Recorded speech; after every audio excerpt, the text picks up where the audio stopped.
Hey guys, it's Alicia.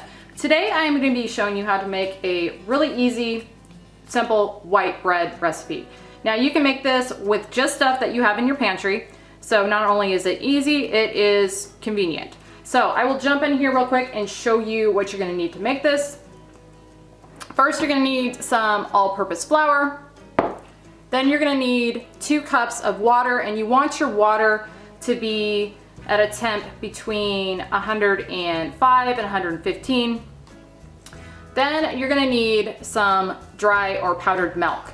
Now, if you don't have dry or powdered milk and you actually have fresh milk on hand, you can sub that out with this.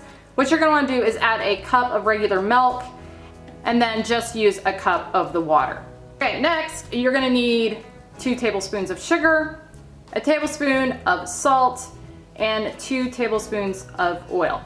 You're also gonna need 2 packets of yeast or 4.5 teaspoons of yeast. And that is all that's in this. The first thing I'm gonna do is I'm gonna add my yeast to my warm water. And again, this is 2 packets of yeast, and I'm using active dry yeast, or 4.5 teaspoons. And I keep my yeast in a airtight container here, and I just put it in the freezer, and it lasts forever that way. Okay, so you're gonna just mix this up until that yeast is dissolved. And if you want to proof this, you can add a teaspoon of sugar to it. And that's just gonna show that your yeast is still active. And it also kind of just kickstarts the activation process. So I'm gonna go ahead and do that just to show you what that looks like. So I'm gonna add in a teaspoon of sugar to this.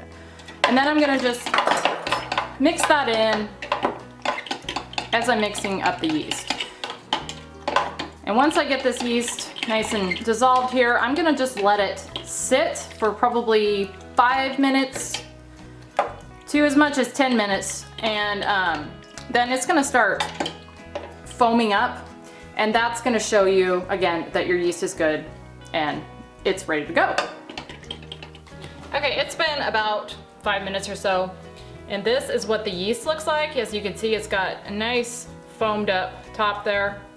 So it is obviously activated and ready to go. So I'm gonna pour this in my mixer. If you don't have a mixer, you can do this in a bowl by hand. So I've got that in there, and then I'm gonna just dump everything else in there. The oil, dry milk, sugar, salt,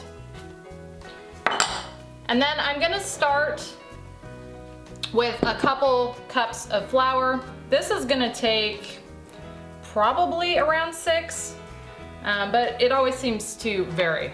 But I'm gonna start with 2.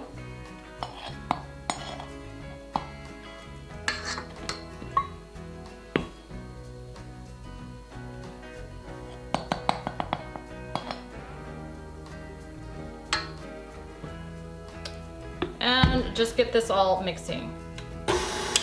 Add a couple more.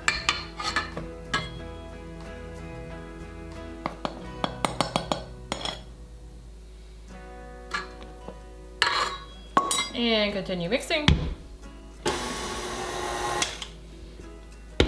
And that's what it's looking like at 4. So I'm gonna add a 5th cup.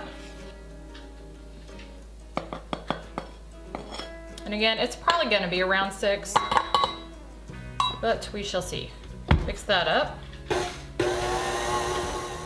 And that's what it looks like at 5. I'm gonna just add probably a 1/2 cup at this point because it's getting close. You just wanna keep adding the flour until you get kind of a stiff dough. So there's another 1/2 cup, let that go. Here is my dough at 5.5 cups. And as you can see, it's all on the paddle here. Another sign that I kind of look for to see that this is ready is, as you can see in the bowl there, the dough is all pretty much pulled away from the side. So that tells me this is ready. So I'm gonna go ahead and take this off of here. Gonna flour my surface first, actually.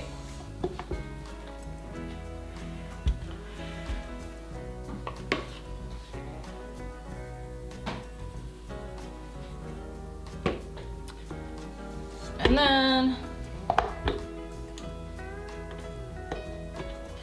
gonna take the dough off, and it's still a little sticky, but that's fine.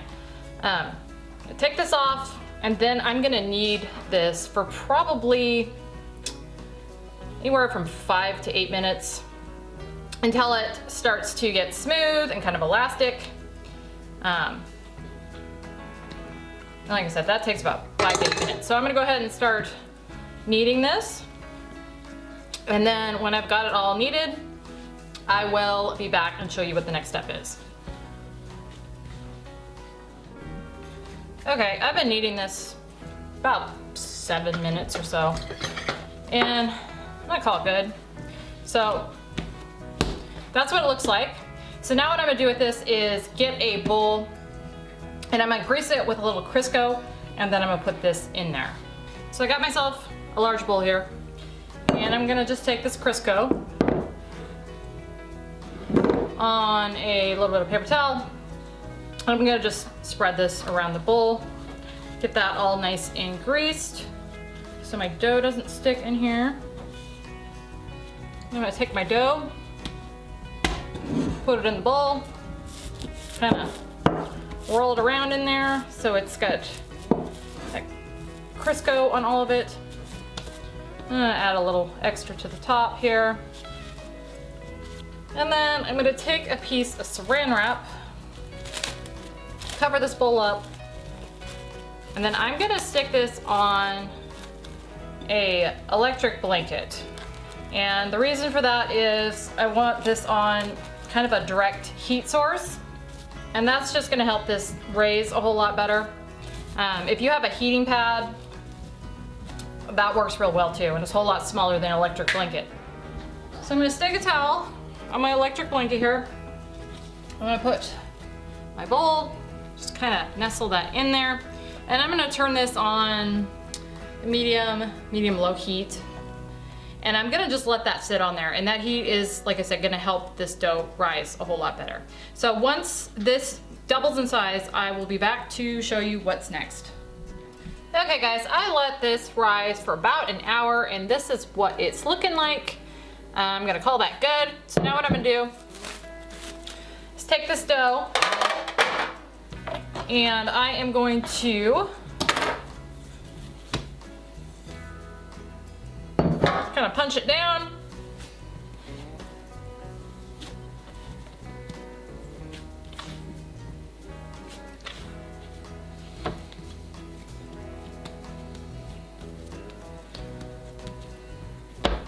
I'm gonna cut it in half, or as close to in half as I can get. And then I'm gonna form this into a loaf shape. And I don't do anything fancy, I just kind of tuck in the ends, get it to where it looks like the shape of a loaf. And then I'm gonna place it in a greased bread pan here. And I just use Crisco to grease that. So I'm gonna do that with this one too, and then I will be back. Okay, here I've got them in the bread pans. I'm gonna take these, I'm gonna cover them with saran wrap, and then I'm gonna put them back on my heating blanket over here, and I'm gonna just let them rise for probably around a half an hour or until they double in size. And at that point, I will be back. Okay, it has been about 35-40 minutes, and this has raised quite a bit, so I'm gonna call this good. I've got my oven preheated to 400, and I'm gonna bake these for about 20 minutes. I'm just gonna kind of keep an eye on them, but you wanna bake them until they're kind of golden brown on the top. So I will be back when these are done. Okay guys, these are looking done, so I'm gonna go ahead and pull them out, and then I'm going to take them out of the pans and let them cool for a couple minutes on a wire rack. I'll be back to cut into these and show you what they look like inside. Okay, so here they are out of the pans.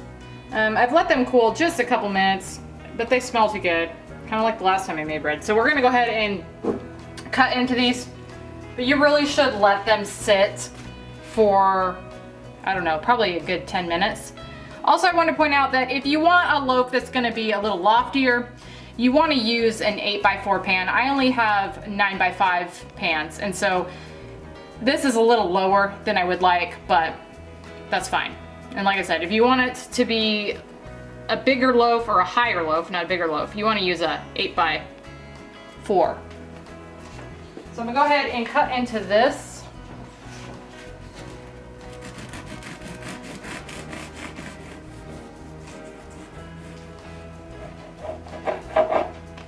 And that is what it looks like inside, nice and soft. Put some butter on this. I'll let my hubby try it. That's like a huge, that's a huge piece of butter. Grip of Take butter. some of that off there. Just go like that. Okay. Buttered. Put this here. I'll take the camera and let him try that.